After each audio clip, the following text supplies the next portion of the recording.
Ali já iniciou. Pronto, aí já Já sim. tudo ao vivo. Está sim. Muito bem. Oi, gente, boa tarde. Mais um podcast aqui da Livraria Universitária. E nós estamos com o da nossa cidade e região, Ronaldo.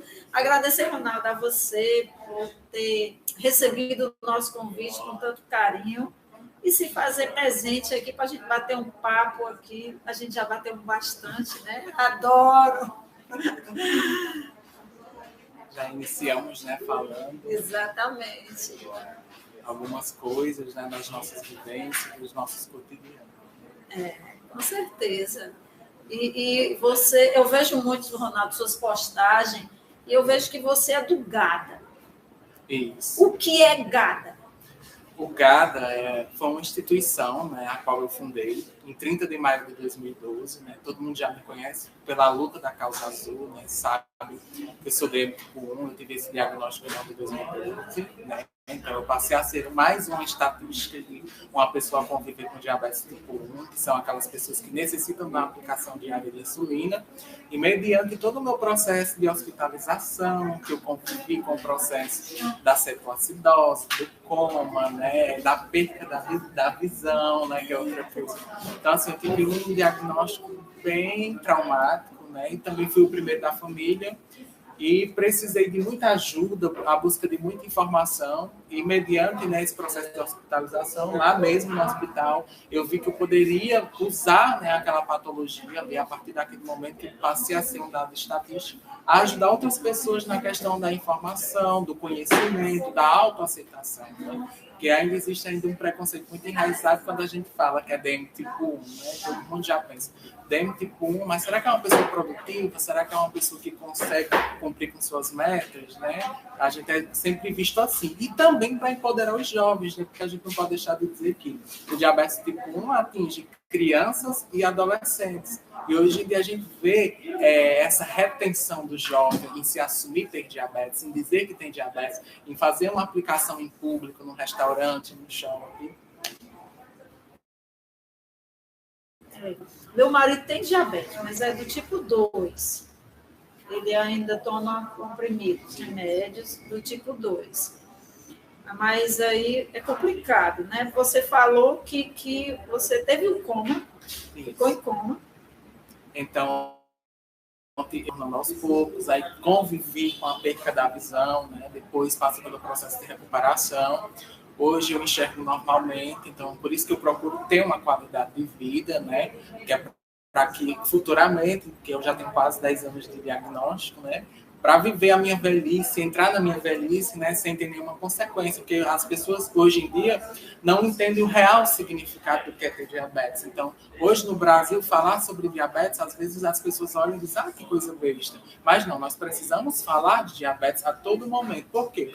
Nós vivemos no Brasil subdesenvolvido e nós temos quase 16 milhões de pessoas com diabetes. Então, desses 16 milhões, pelo menos 50% desta população não sabe que ainda tem. Por quê? Não sabe associar simples sintomas para procurar um médico, né?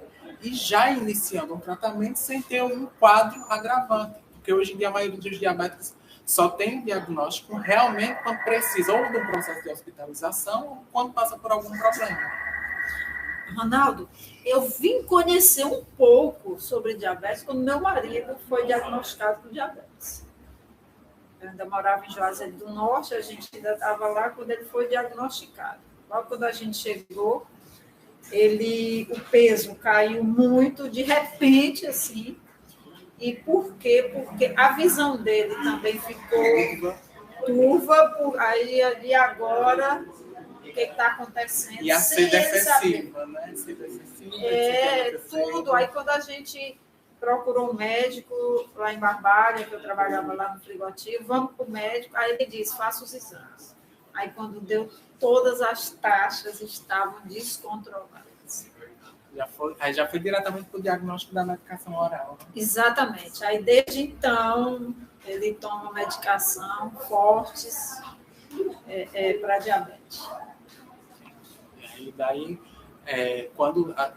para você ver como a informação, com o acesso à informação, rapidamente, quando ele começou a perca de peso, começou a visão turva, a sede excessiva, tipo, a gente chega a beber 2 litros de água e não sacia a sede. Exatamente. Então, nos primeiros dias, ele já teria procurado um médico, já tinha visto o quê? A glicemia dele estava fora do normal.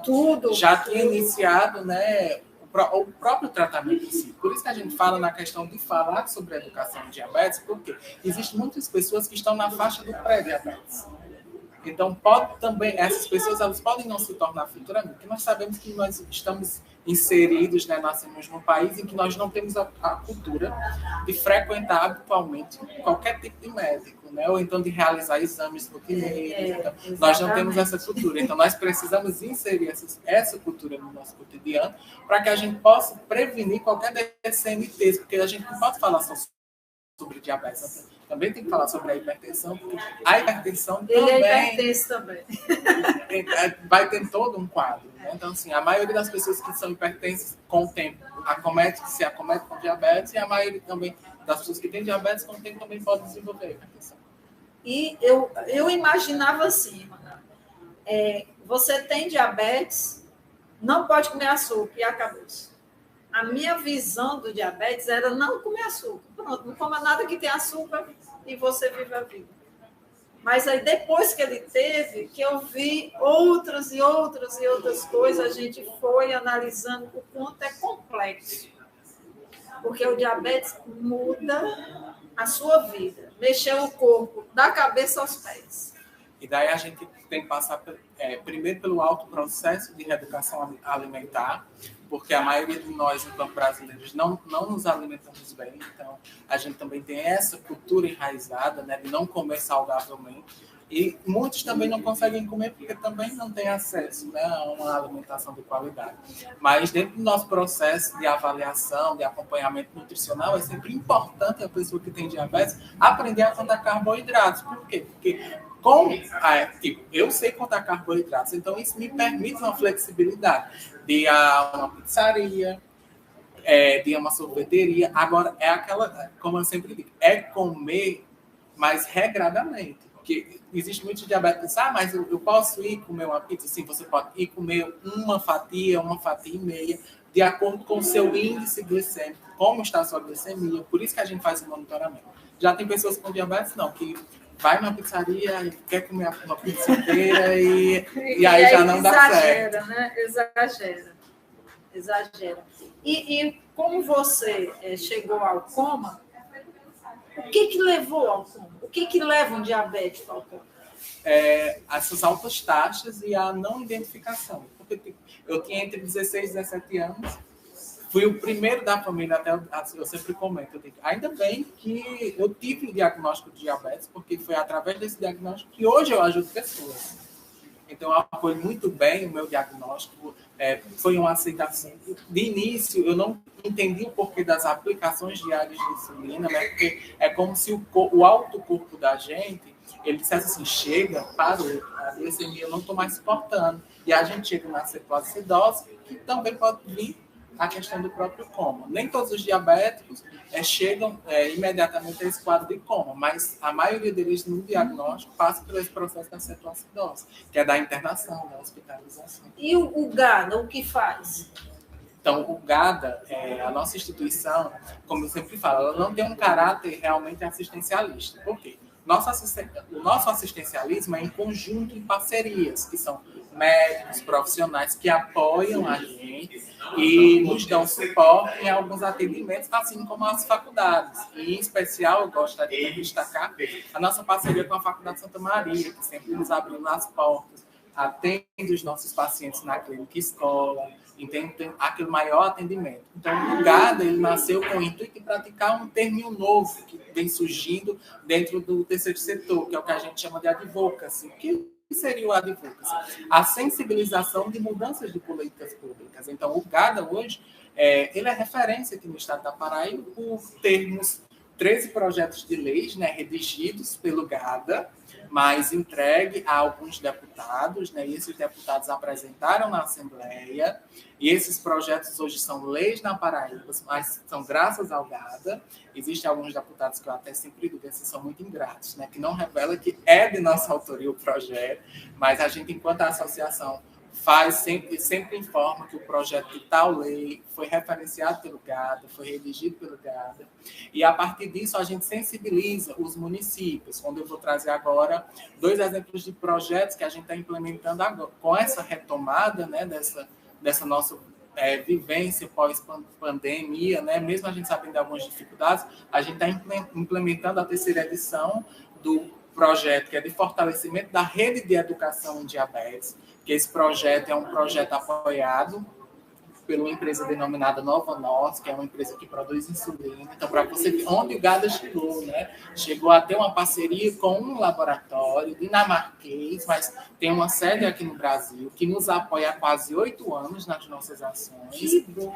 E a gente está oferecendo, nessa 3ª edição, para o município de Cajazeiras, o município de Monte Orébia, Marisópolis, então nós já estamos saindo do cenário da nossa regional de saúde, né? Poço de José de Moura e Bernardino Batista, a capacitação dos profissionais da área da educação. Por quê? Existe essa necessidade? Porque existem escolas que precisam receber alunos com diabetes. E aí, como é que eu vou tratar desse aluno? Como é que eu vou cuidar desse aluno? Eu vou ter que modificar todo o meu cenário educacional, né? E outro importante projeto, que inclusive é um projeto piloto que a gente está criando, é voltado aos agentes comunitários de saúde, que a gente vai iniciar agora, né, junto ao município de Cajazeiras, para a gente ver os resultados que serão obtidos. Esse projeto também é apoiado pela Novo Norte e por outra empresa chamada Merck, que a gente concorreu no edital. E a gente quer levar esses agentes de saúde para disseminar essa informação sobre o diabetes, porque nós sabemos que os agentes comunitários de saúde eles estão ali inseridos no dia a dia, né? E eles estão vinculados à porta de entrada do SUS, que é a atenção primária, que são as estratégias de saúde da família. E eles têm um papel que eu acho, eu sempre parabenizo os agentes comunitários, porque eles têm essa sensibilização de adentrar as nossas casas, de fazer esse acompanhamento, e eles podem ser agentes realmente disseminador dessa informação e nos ajudar, não só com o diabetes, mas com a hipertensão e qualquer DCMT, né? Porque hoje em dia a gente precisa falar sobre as DCMTs para reduzir os danos e os dados estatísticos.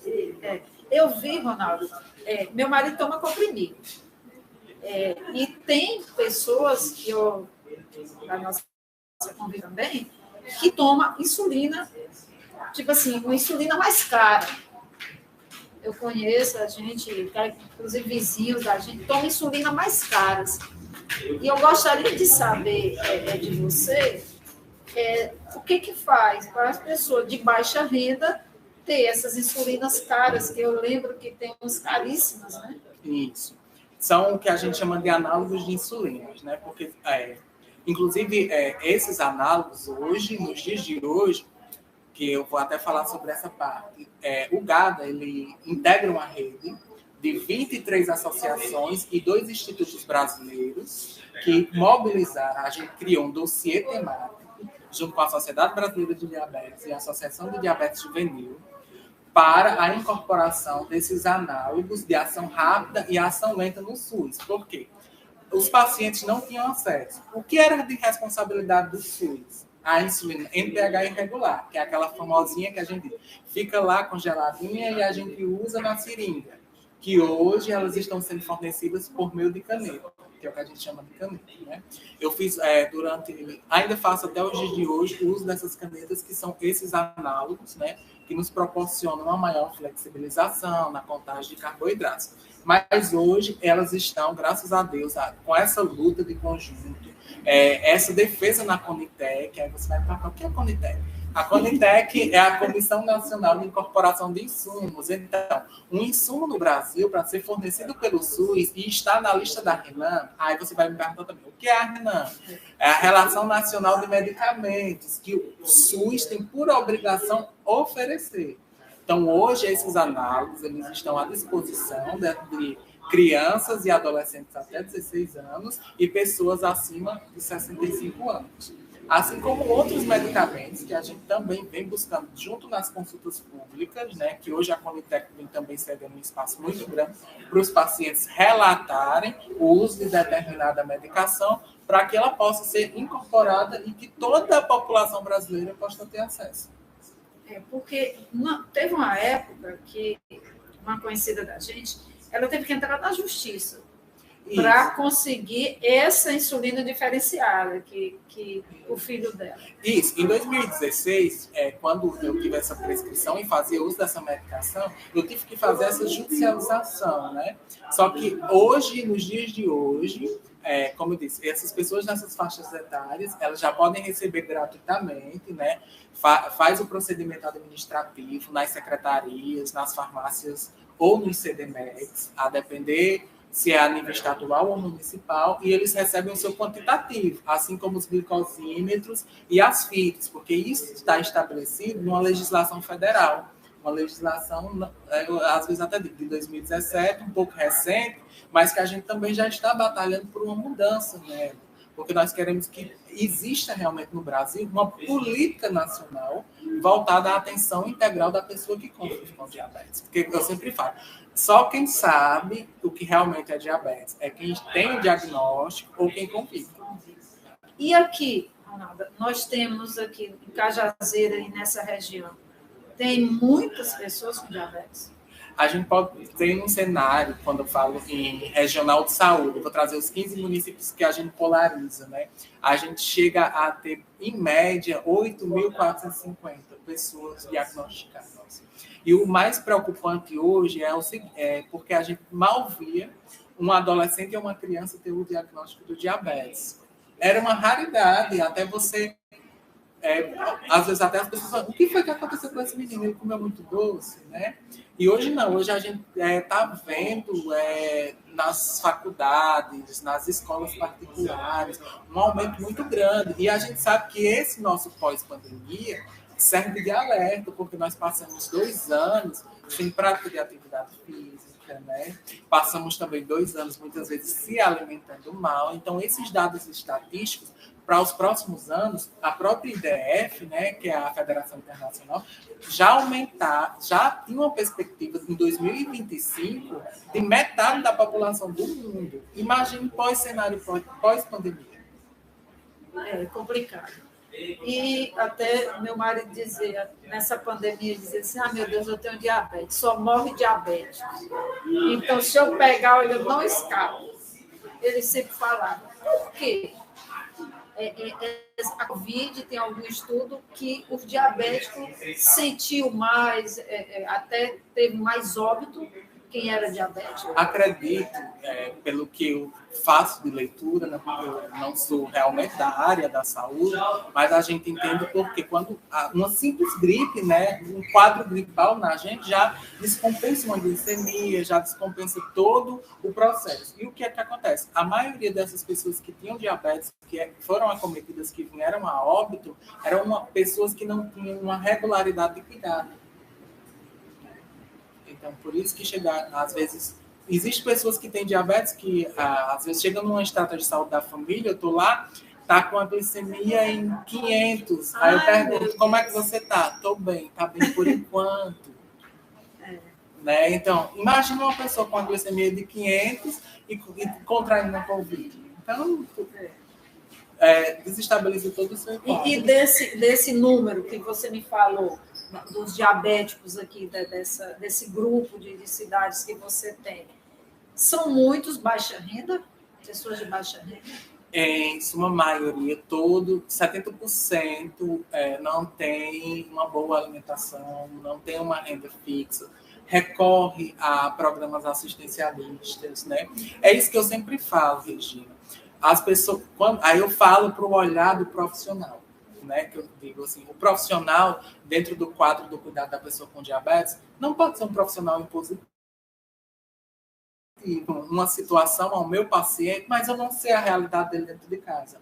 Muitos não têm nem como se alimentar. Como é que eu faço uma prescrição nutricional com determinados alimentos que muitas vezes eles nem sequer comeram? Exatamente, eu ia perguntar isso a você. E essa alimentação, porque eu sei que a alimentação como lá em casa tem um diabético, é tudo. Porque a alimentação, se ele controla a alimentação, ele controla o diabetes dele. Entendeu? Aí eu digo, como é que uma pessoa que não tem essa alimentação adequada pode conviver com diabetes?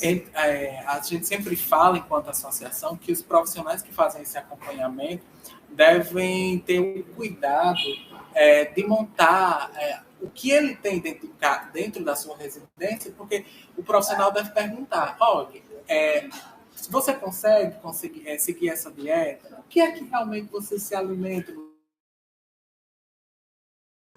Vamos retirar o feijão, vamos comer menos arroz, visando essa questão da vantagem de carboidratos, porque se realmente, às vezes até minha mãe diz assim, eita, diabetes era uma doença que era para ser só para rico, né? Porque quando você vai no supermercado, que você começa a pegar, se você for realmente comer tudo integral, como se diz lá, né? Então, assim, você não vai nem conseguir...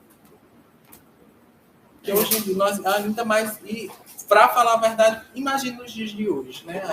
Eu sempre me pergunto em casa, como é que está esse papel dessas pessoas com diabetes, como é que elas estão se cuidando, como é que elas estão se alimentando. A gente passou tanto período afastado, às vezes nos vendo pela tela de um celular, né? E muitas vezes a gente nem querendo aparecer, se auto-escondendo, e isso é muito preocupante, porque assim, a gente vê que nós vivemos num país que não adianta só criar políticas, porque vivemos num país que o pessoal adora criar políticas e leis, mas quando a gente vai para a prática, fica quase tudo no mesmo. Então, assim, a gente vê que o nosso público de pessoas com diabetes são pessoas em situação de vulnerabilidade, analfabetismo, não tem nenhuma informação.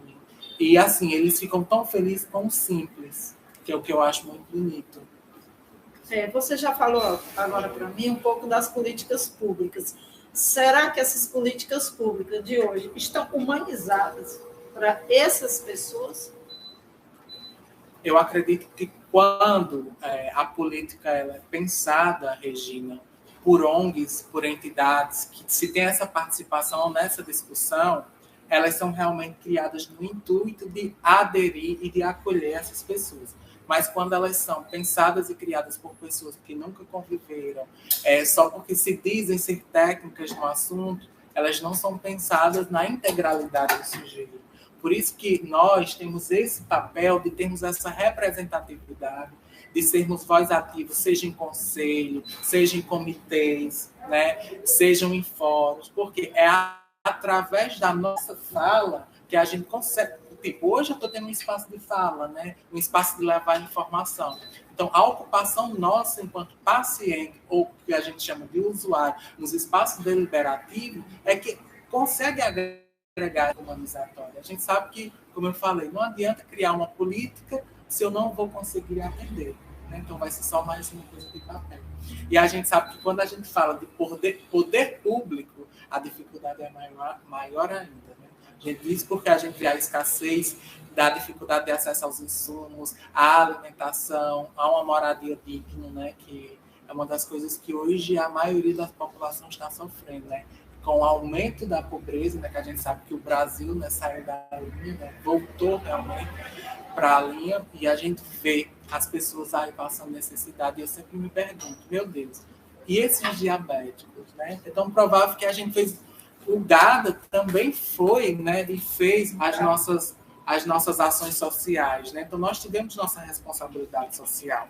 Nós contribuímos com doações de cesta básica, a gente fez captação de recursos, então a gente distribuiu cestas básicas das populações em vulnerabilidade, a gente confeccionou máscaras, a gente doou mais de 6 mil máscaras com álcool em gel, né? Então, assim, o GADA também cumpriu com essa parte, veio buscando, foi batendo, para você ver, a gente recebeu vários nãos, nós estamos inseridos aqui no Alto Sertão, e a gente vai receber apoio de todos esses projetos, de instituições e empresas que nem na região do Nordeste atua. Empresas do Sul. Isso é preciso ser falado. Precisa ser muito falado, porque eu jamais imaginei que essas empresas que você falou, até de medicamentos, ajudavam a gente aqui no seu projeto do GADA, a empresa Cajazeiras. Isso, então, como eu disse, hoje nós temos 2 grandes apoiadores, né, que a empresa Novo Norte, que, como eu falei, já vem nos acompanhando há 8 anos, Pois né? é. Então, 8 anos contribuindo com o nosso trabalho. E esse ano também a gente passou a contar com o apoio da Merck, né? Que é outra empresa que está apoiando outro projeto nosso e que a gente sabe que são parcerias que serão duradouras, né? São parcerias de acolhimento, né? Inclusive essas cestas básicas e essa produção desse material foram recursos destinados pela Novo Nordisk, né? Ai, que maravilha. Muito bem. Ronaldo, depois você me fala sobre esse grupo aqui, que não é pequeno, que tem diabetes, e o álcool.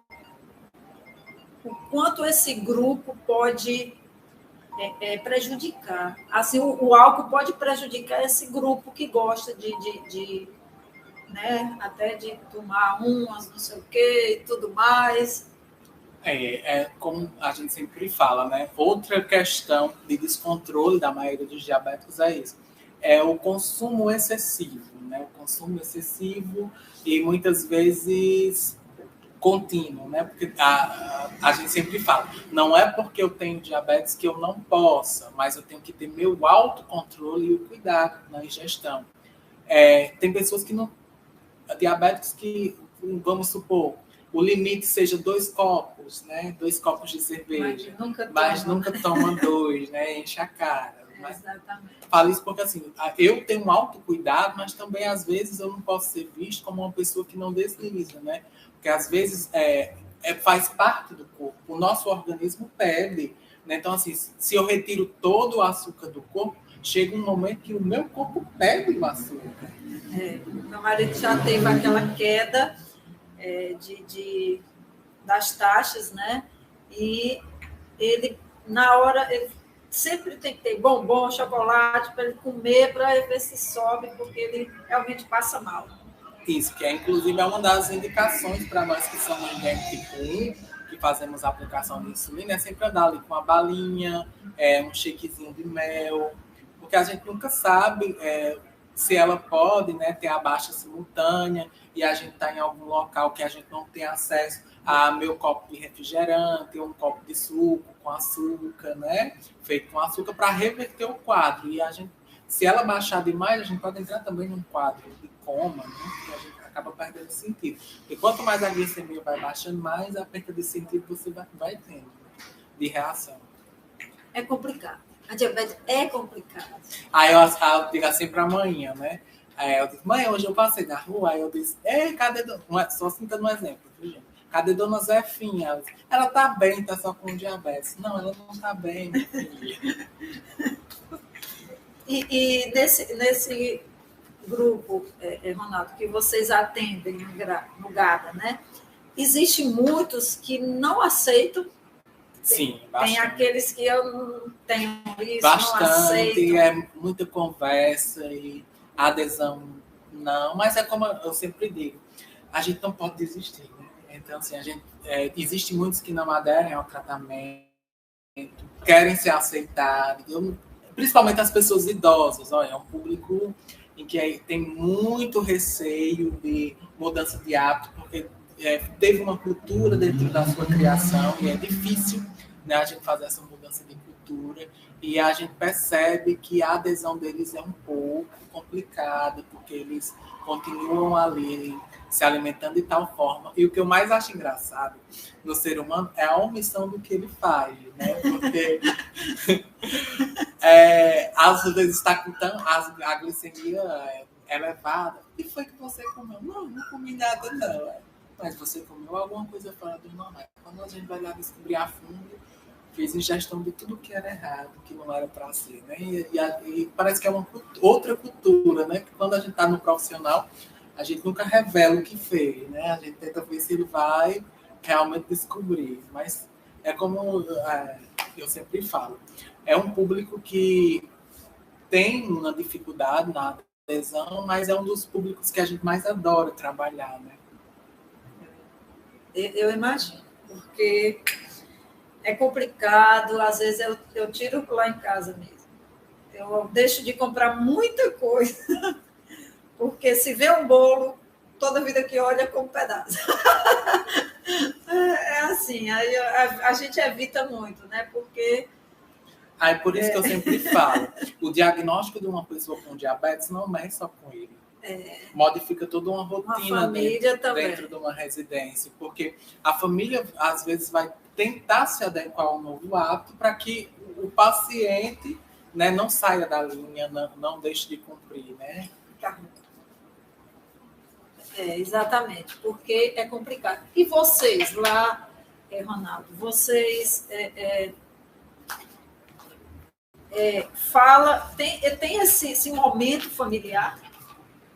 Você está falando relacionado ao grupo? Ao grupo que procura vocês, o diabetes é isso, pode isso. Nós temos essa conscientização. Nós temos o que nós chamamos de roda de conversa e rodas de pé de calçadas, né? Nós temos os profissionais, a gente leva esses profissionais para as comunidades, né? A gente faz uma roda mesmo de conversa. O profissional conversa com esses pacientes, né? Como eu sempre digo, numa linguagem informal, porque não adianta tratar o paciente numa linguagem formal quando ele não tem conhecimento nem daquilo que você está falando. E a gente leva eles, faz esses encaminhamentos para a parte assistencial, que é através das consultas, para esses acompanhamentos. Então, assim, a gente faz o mapeamento, a gente vê que um paciente está com dificuldade na adesão.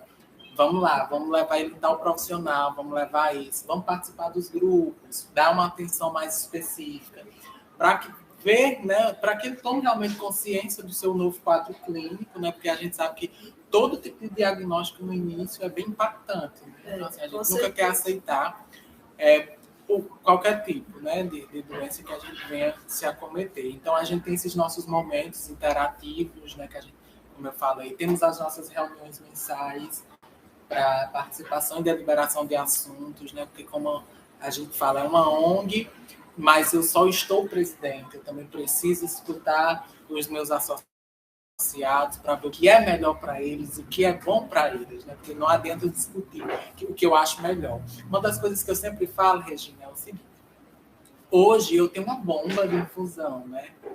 Eu tenho uma bomba, né, de uma determinada, e nem faço uso do sensor. Aí as pessoas dizem, por quê? Eu digo, por quê? Para o processo de uso da bomba e do sensor, eu precisaria judicializar.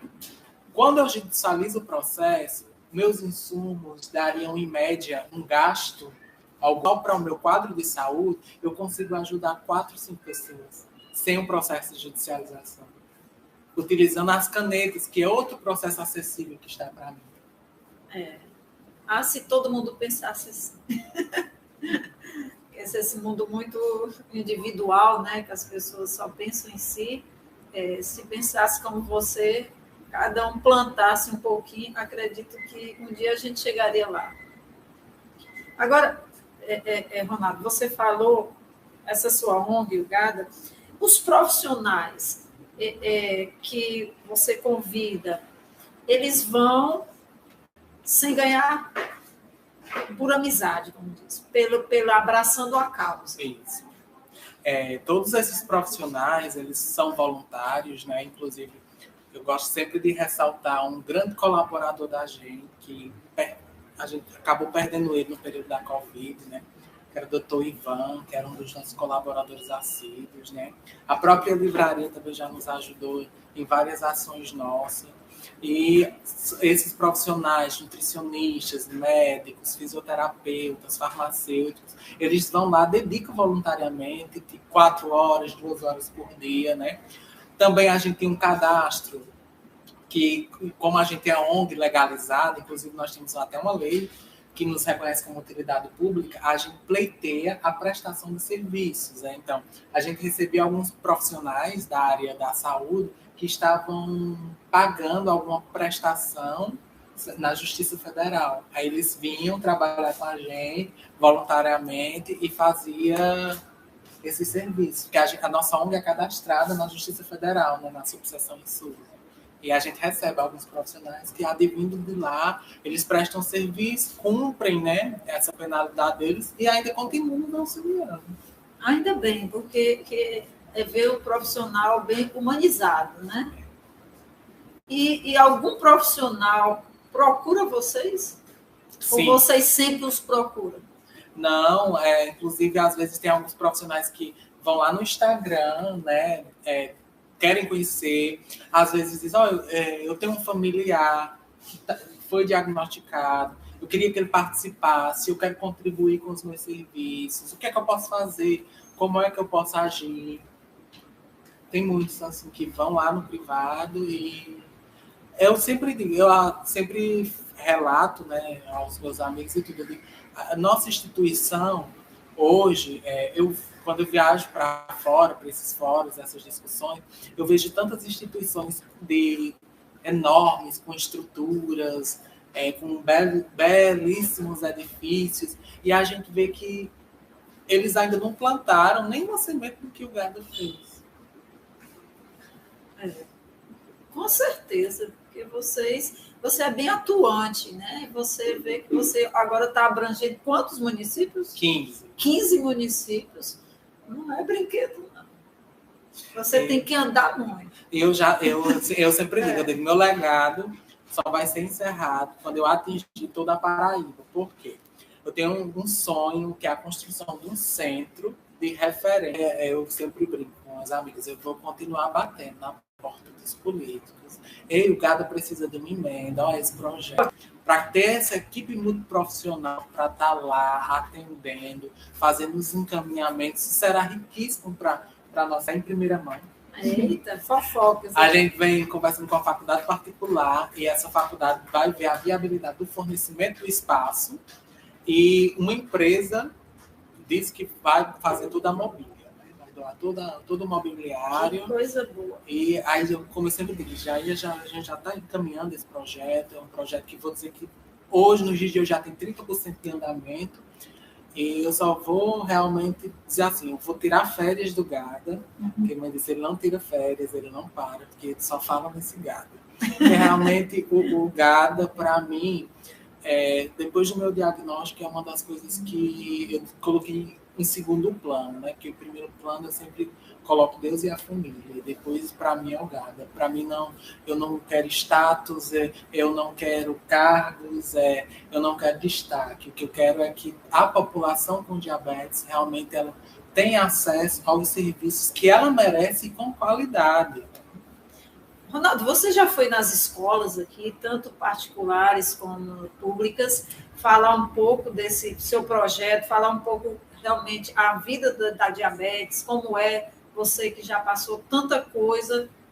Olha, eu já fiz, sempre a Faculdade Santa Maria me convidava, né, e alguns cursos, para falar sobre como era conviver com diabetes, apresentar esses questionamentos. Por isso que nasceu essa necessidade que eu te falei, da criação desse projeto de fortalecimento da rede de educação em diabetes. Eu até revelo para vocês que eu fico muito triste com as instituições de ensino particular aqui do nosso município, porque assim, quando a gente vai para essas escolas, a gente leva tudo. Todo o material é do Gada, a gente confecciona material, camiseta, tudo é do Gada. E a gente procurou algumas escolas da rede particular e elas não quiseram receber os nossos projetos. Que pena, né? Porque, mas, como você diz, vocês têm essa de utilidade pública. E assim, a gente tem a maior espontaneidade de levar os nossos projetos, inclusive quando a gente leva esses projetos, como eu acabei de falar, a instituição ela não tem gasto, ela não tem nenhum gasto financeiro, então assim, a gente tem captado todo o recurso para executar um projeto de ponta a ponta. Eles só vão nos dar a oportunidade e o espaço, né, de tempo lá, ou no contraturno, ou no turno da aula, para o desenvolvimento. Porque isso é importante, porque, como você disse, o diabetes ele está crescendo muito, né? A Organização Mundial de Saúde, eu até brinquei no TikTok sobre até isso, dessa mais de 50% da população vai ter diabetes. Isso. Né? E o mais preocupante é isso, como a gente fala. Nós tivemos 2 anos de pandemia e a gente vai sofrer bastante consequências, né? Posteriormente, em todos os setores, e eu acredito que a maior fragilidade vai continuar sendo na área da saúde, né? E sem contar de outras prerrogativas, eu às vezes não gosto nem de falar nem citar as questões políticas, mas infelizmente o nosso Brasil vivencia uma crise, né, administrativa, por isso que hoje eu vim, não sei se você percebeu, mas eu vim com a camisa do Brasil em preto, para ressaltar esse luto que o Brasil vivencia, né, essas mortes das pessoas por Covid e pela desvalorização dos nossos setores educacional e da saúde, que esse desgoverno que está instalado, quer dizer, instalado não, que a população, a maioria da população acreditou que seria um diferencial, mas de diferencial não nos fez nada, a não ser nos retroceder nas nossas políticas públicas, no aumento da pobreza, né? Que o Brasil vinha trabalhando essa questão de erradicar, né? E como a gente vê em todos os cenários, inclusive até é muito preocupante até a nossa situação no nosso processo de humanização, né? Que é a questão das vacinas, né? A gente vê uma queda muito grande das vacinações, até mesmo das crianças, né? Vacinas que eram rotineiras, a gente está vendo uma queda em todos os quadros. Então, acredito e espero, né, que para 2023, nós, enquanto cidadãos, a gente tenha um novo pensamento e que novas políticas realmente sejam efetivadas e trabalhadas em todos os cenários. Porque a gente espera isso. Porque, para mim, política é isso, né? Política é um todo. Não é para isso e aquilo, é um todo. Bom para vocês, bom para mim, bom para a população inteira. Então, isso aí que realmente é a política. Para mim, é a política. O bem-estar de uma população. E me dói tanto quando eu vejo pessoas... Nós temos o SUS, que se o nosso SUS realmente fosse seguido ao pé, era um dos melhores programas de saúde, né? E eu vejo tanta gente que realmente só depende do SUS e tem a sua assistência negada. E por isso que as minhas formações, não sei se você vai perguntar mais para frente, vou sim. Elas tiveram esse caráter, né, de ter esse olhar também, de não só buscar por mim, mas também buscar por todos. Então, assim, inclusive o GADA teve um processo, alguns processos, né, inclusive ações judiciais, onde nós conseguimos bloqueio de recursos, né, contra o Estado da Paraíba, para aquisição de medicações, que eram essas famosas análogos de insulina. Tudo isso partiu dessa nossa construção, dessa nossa batalha, porque tem muita gente a mercê sem receber, né? E eu me vi ali como um ser que tinha acesso à informação, então não poderia deixar de representar a todos os diabéticos. Até eu sempre digo, eu poderia ter me tornado mais um jovem egoísta com o meu próprio tratamento, com o meu próprio diagnóstico, mas eu vi que a minha contribuição, mesmo que às vezes as pessoas pensem que seja uma contribuição de formiguinha, mas ela tem um valioso papel de mudança. Com certeza. Porque quando eu me coloco a falar sobre as minhas experiências, mesmo sendo um jovem com diagnóstico, com diabetes, eu estou empoderando outros jovens que nesse momento podem estar aqui escutando, mas estão escondidos dentro do seu diagnóstico porque não quer que ninguém saiba. Né? Inclusive, tem vergonha, né? Isso, a gente principalmente no mundo que a gente está hoje. A gente vê a dificuldade das crianças, os pais não quererem que a escola saiba que o seu filho tem diabetes, não querer informar o professor porque acha que o filho vai ser discriminado, né? Não vai ser respeitado. Mas apesar de que o meu diagnóstico, quando ele foi, mesmo sendo em 2012, mas eu sofri um preconceito bastante dentro da academia, porque as pessoas não entendiam a patologia. Eu tinha perdido muito peso, né? Porque a gente perde muito, fora o processo da hospitalização e do coma, né? E as pessoas não entendiam. Aí chegou um momento que eu disse, uma determinada professora, eu disse, professora, eu preciso que a senhora me ceda um espaço da aula para mim falar com os meus colegas que eu tenho diabetes, o que é a minha doença e como eles podem me ajudar. E isso que você falou agora, Ronaldo, é importante que as escolas façam a presença de vocês nas escolas, porque o diabetes, ele fala na boa alimentação, nos bons comportamentos, sabe como vai ajudar em tudo, até as pessoas aceitarem a melhor aceitação do amigo com diabetes.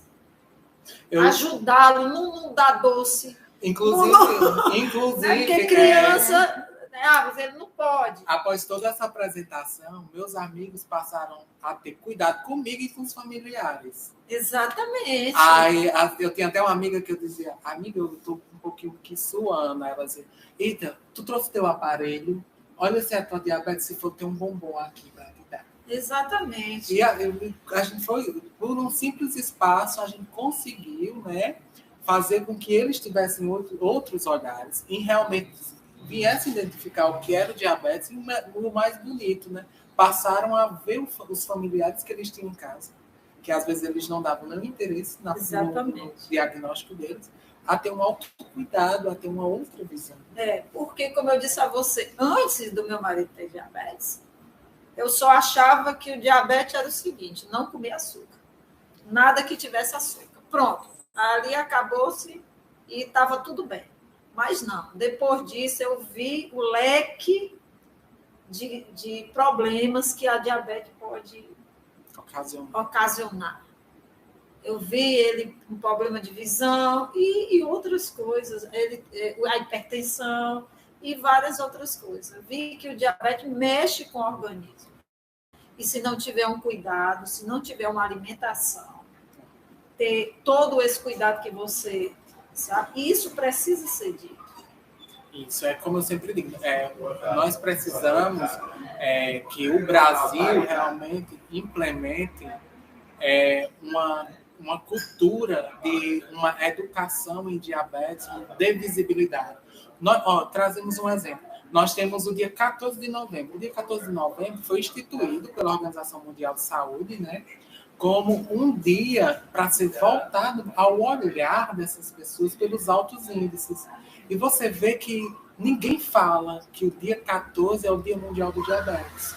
Ninguém fala, não existe visibilidade. Agora, gente. Então, esse ano nós vamos fazer a 10ª edição do Dia Mundial do Diabetes em Cajazeiras, que o Dia Mundial do Diabetes só veio ser conhecido em Cajazeiras através de nada, né? Onde a gente faz uma manhã de atividades, oferta de serviços, orientações, que é o que realmente a gente precisa utilizar essa informação. Não adianta eu querer tratar um quadro grave. Eu tenho que prevenir para que essa pessoa não vá para uma diálise, não venha ter uma amputação, não venha ter uma cegueira. Exatamente. Aí eu estava pensando aqui, como você falou, isso dá um transtorno, até um problema de saúde mental. Não só para a pessoa que tem a diabetes, mas para a família também. Isso. Como ver a pessoa sofrendo e não sei o quê, como você vai para o coma. Tipo assim, é um leque de coisas que as pessoas têm que saber orientar a pessoa que na hora está com uma crise de diabetes. Às vezes eu sempre me coloco na situação de pessoas com diabetes que sofrem amputação de membros, né, inferiores. Quanto é difícil sua nova aceitação a uma realidade que talvez poderia ser prevenida com o processo da educação. Da educação, exatamente. Por isso que eu digo, a educação é a base de tudo. De tudo mesmo. De tudo. E tudo envolve problemas, saúde mental, diabetes, tudo envolve. Aliás, é uma coisa só. Se resume à saúde. Porque o tanto que é importante, né, Ronaldo? A saúde, você estar bem com o seu corpo e sua mente. Então, gente, vamos faça não pare seus projetos. Nunca e corra atrás, vá para as escolas. É o que eu sempre falo. O não que eu recebo não serve como um processo que vai me desestimular, mas serve para que eu sempre falo, que eu vá novamente, que eu busque novamente, que eu bata novamente, entende? Porque às vezes a gente recebe um primeiro não, porque, sim, o que é que esse menino está vindo falar sobre diabetes? O que é diabetes? Já aconteceu isso. Daqui a 2 meses, quando eu volto, a pessoa diz, você veio aqui, eu não quis escutar você falar sobre diabetes e nem entender os seus projetos. E hoje eu estou com diabetes. né? E por isso Como que eu é complicado. é como eu sempre digo, o diabético, eu não gosto de usar, o diabético hoje sou eu, mas amanhã pode ser vocês. E chega de repente. E chega de repente. Que isso aí, prova viva que eu vi, chega de repente sem mandar nenhum recado. Como diz o ditado, ela não bate na porta para perguntar não. se vai Quando entrar. chega mesmo. Ronaldo, outra coisa que eu queria perguntar para você, o diabetes é hereditário ou é adquirido também? Pode ser. Ele tanto pode ser adquirido como hereditário, quando a gente fala na situação do DM tipo 2, né? Que é aquele paciente que passa a fazer uso da medicação oral, são aquelas pessoas de 45 anos que são sedentárias, tiveram mal alimentação, já tem quadro familiar. Aí, assim, sempre sinal de alerta para quem já tem 1, 2 familiares, né? Na linhagem hereditária, já serve até de alerta para você ter o autocuidado de, pelo menos, visitar um médico 2 vezes ao ano e realizar exames tão simples como hemograma, glicemia, triglicerídeo, colesterol. Deixa eu lhe dizer, meu marido, o triglicerídeos dele foi a 2.200. Logo no início. A médica não acreditou. Pediu para ele repetir. Aí ele repetiu e deu os 2.200 e pouco. Aumentou até um pouquinho. Eu digo, Maria, ele disse, você é um tipo assim, pré-infarto. Você está apto a um pré-infarto. Aí foi medicamento, aí começou todo aquela mudança radical. No caso, a tipo 2 é a que é hereditária, é isso? Que é do seu pai, que o meu sogro tinha diabetes e ele adquiriu já depois de adulto, né? Ele adquiriu depois de adulto a diabetes. É complicado. Então, a gente precisa mais falar sobre isso, porque a diabetes, como outras doenças, a gente precisa prevenir.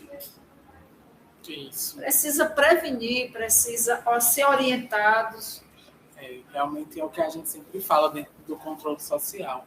A gente precisa realmente de uma educação em saúde voltada à população a entender o que são as DCMTs, como é que elas podem prevenir, né?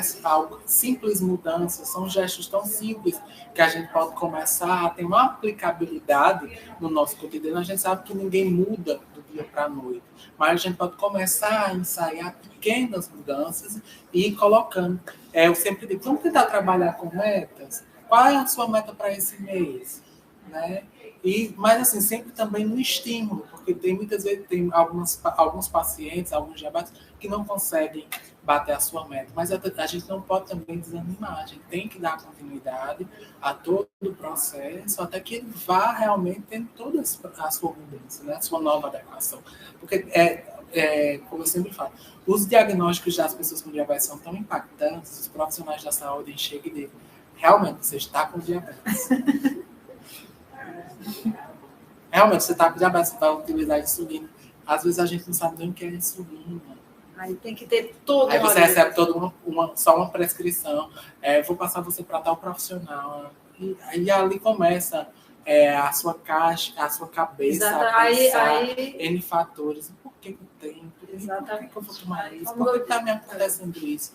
E acredito que os profissionais médicos que trabalham com pessoas com diabetes precisam um pouco mais de humanização para atendimento desses pacientes, principalmente os clínicos. Os clínicos que estão lá na porta de entrada precisa dar uma atenção a mais. A gente não pode trabalhar só com um dia de atendimento a pessoas com diabetes nas nossas estratégias. A gente tem que ter uma diversidade de atendimento, uma ampla visão para acolher, né? Como se disse, às vezes eu não estou surtindo num trabalho, eu tenho que me autoavaliar. Por que isso está dando errado? Então, é como eu, profissional, se eu estou atendendo um paciente, meu paciente não está tendo adesão, a gente tem que ver os N fatores. Será que eu também estou errando na forma que eu estou impondo o tratamento? A gente precisa de um olhar mais humano, um olhar mais cuidadoso para orientar, né? Porque você está com diabetes, o que eu faço agora? Isso pode surgir até uma depressão. O que eu faço? Vou morrer? Não posso comer açúcar? Não Então, posso... uma comunicação clara, né? Tem uma comunicação e uma orientação. Né? Isso. Que é o importante é orientar. Sim, até às vezes eles chegam para mim, eu já tentei, mas o profissional que cuida de mim só quer dessa forma. Eu disse, então, pronto, tente dessa forma para que você veja se você... E às vezes a gente surta o efeito, porque nós somos seres que a gente adora quebrar regras. Né? Então, assim, para a gente adorar quebrar regras, a gente automaticamente já fica até pensando, eita, passou só isso, mas se eu fizer isso diferente, será que vai, né? Certeza, meu amigo, certeza. E agora me diga uma coisa, agora vamos partir para você com tanta coisa, com tantos projetos, fazendo, correndo atrás, ainda tem tempo para estudar. Você me disse que já fez muitas pós, me diga aí. Então, eu começo pela minha formação acadêmica, né? Então, assim, eu sou formado, sou licenciado em pedagogia, sou bacharel em direito, né? Uma das coisas que até a gente já tinha iniciado anteriormente, né? Eu fui o primeiro paraibano ao STF conceder a duplicidade de matrícula, né? Então, eu estudei em 2 instituições federais ao mesmo tempo. Então, vivi assim, minha vida entre a pedagogia e o direito, saía de casa muito cedo, 6 horas da manhã, 6h40, né? Voltava em torno de 10, meia-noite, dependendo do dia das aulas, né? Depois disso, me aprofundei nas pós, né? Então, aí fui para psicopedagogia. Quantas pós você tinha me dito? Eu sou psicopedagogo institucional e clínico, sou neuropsicopedagogo. Aí tem alfabetização e letramento, direitos humanos, ludicidade em educação infantil, certo? Aí tem um espectro do autismo. E a última... Calma. Não, é porque neuro a gente conta institucional e clínica. São muitas pós. Enfrentei meu primeiro mestrado em gestão pública e organismos internacionais. Então, aí você diz, vixe Maria, já pulou para uma área que não tem nada a ver. Mas consegui fazer pela UFPB. E hoje estou no mestrado mais diferente. Eu já pulei para a ciência da teologia, né? Já estou no mestrado em teologia, que é pela India University, né? Que é uma universidade da Flórida, que já estou nos finalmente, já estou qualificando em setembro e defendendo em dezembro. Muito bem. Com todo esse seu trabalho... E já um pé procurando mestrado, porque eu quero fazer eu quero entrar realmente no doutorado, né, em Portugal, mas já voltado na linha educacional. Mas já estou aí vendo qual instituição, essa adaptabilidade, porque também a gente precisa, em primeiro lugar, né, porque como a gente vai ter esse deslocamento para fora, e tem que ver toda a viabilidade, né, financeira, porque também a gente também precisa trabalhar para se automanter e guardar algum recurso, né, para poder concretizar esses sonhos.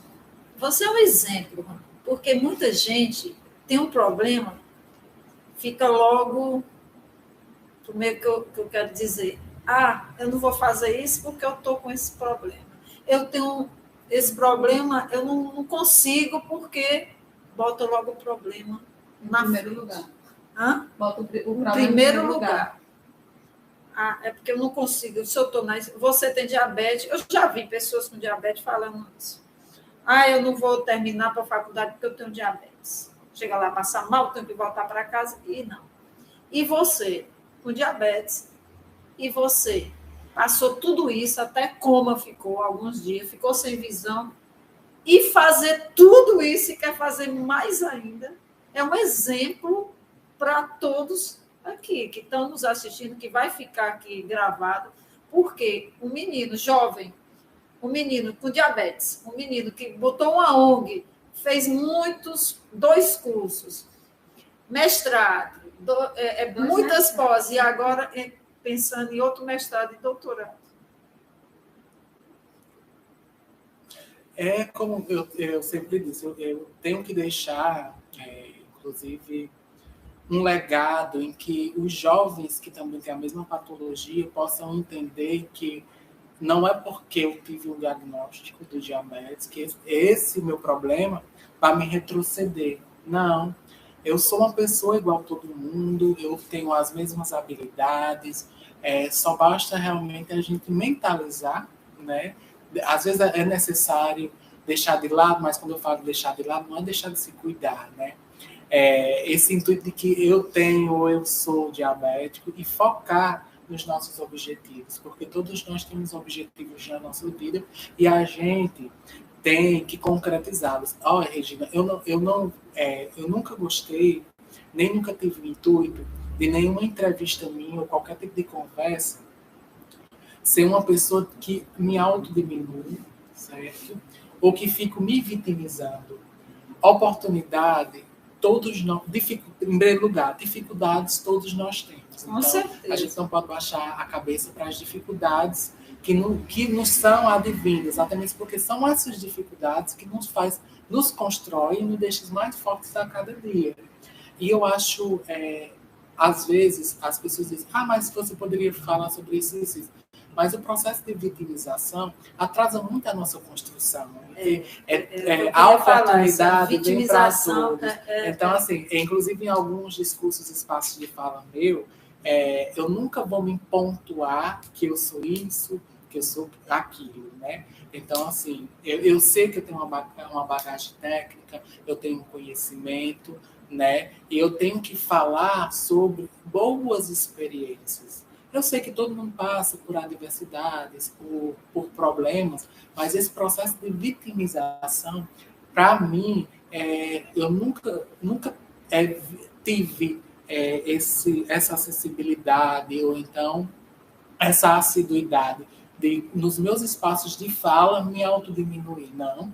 Nos meus espaços de fala, aí é o que eu tenho que me elevar para ajudar com que as pessoas me tenham realmente como um exemplo, mas um exemplo de problemas que eu passei, que não me deixaram se perder Exatamente. Durante o caminho, mas que me fizeram ser hoje o Ronaldo Rodrigues, que eu me construí durante todo esse processo. Exatamente. E tudo isso pela educação, pelo estudo. E eu sempre, porque eu sou filho de agricultores e tudo mais, meu pai é do estado do Ceará, minha mãe é do estado da Paraíba, mas assim, eu sempre tive a paixão por estudar, né? Então, eu sou dos 4 irmãos que eu tenho, sou o único que tem formação em nível superior, né? Fui um dos primeiros netos da minha avó materna a se formar no nível superior, né? E isso para mim é muito gratificante e eu sempre comento com os meus primos. Apostem em vocês, vocês também podem, nos meus familiares. Acreditem em você. Em primeiro lugar, você tem que acreditar em você e colocar na sua mente o objetivo que você quer chegar. Porque se a gente não tiver essa alta paixão por si próprio, a gente não chega a lugar nenhum.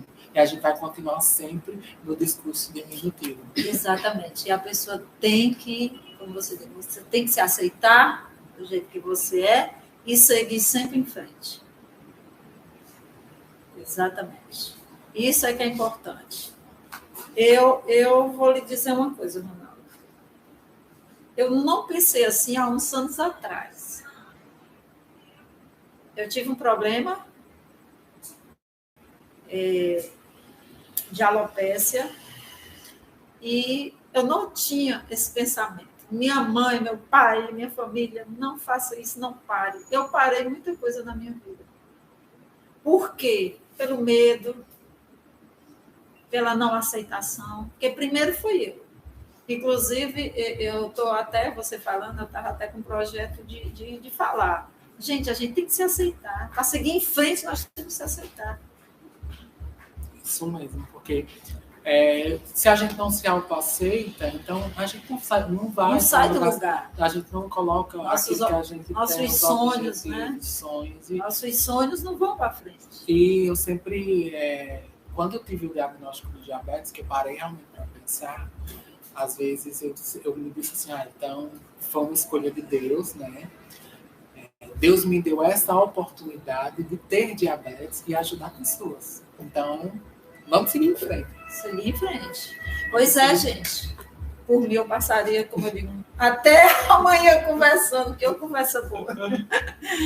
A conversa arretada mesmo.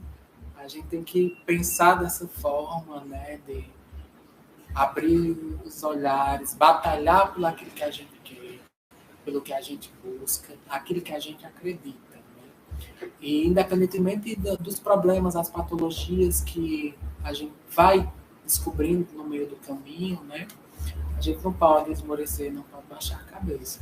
Exatamente, tem que seguir em frente e seguir no lado bom, como o Ronaldo está seguindo e vai seguir muito mais. Até eu estava conversando com as amigas minhas, eu disse, eu vou deixar, inclusive, acho que eu vou escrever uma biografia minha de empoderamento de pessoas, para que as pessoas elas possam também ler a história, a minha história de vida.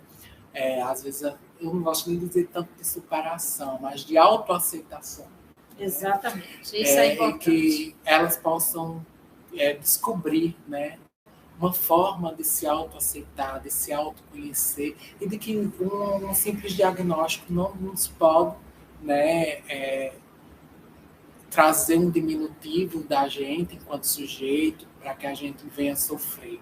Mas isso tem que servir realmente de fortalecimento para que a gente possa deixar realmente o nosso legado registrado. E hoje eu tenho 29 anos, mas eu sempre agradeço a Deus todos os dias. Eu digo, Deus, o Senhor me deu a oportunidade de viver uma nova experiência de vida e, graças a Deus, eu consegui, né, fazer quase tudo que eu queria enquanto pessoa com diabetes. Só falta o centro de referência. Agora, às vezes digo até brincando, só deixe para me levar dessa passagem terrena para o céu, para eu conseguir esse centro. Mas vai conseguir e vai durar muito, ainda vai fazer muita coisa, vai fazer o mestrado em Portugal, e vai fazer muita coisa. Gente, olha, obrigada. Foi maravilhoso o nosso papo. E vamos fazer mais. Vamos fazer mais. E o nosso projeto ainda vai muito longe, se Deus quiser. Gente, olha, muito obrigada. Até a próxima semana, que a gente tem mais bate-papo aqui, viu, Ronaldo? Muito obrigada mais uma vez. Eu que agradeço.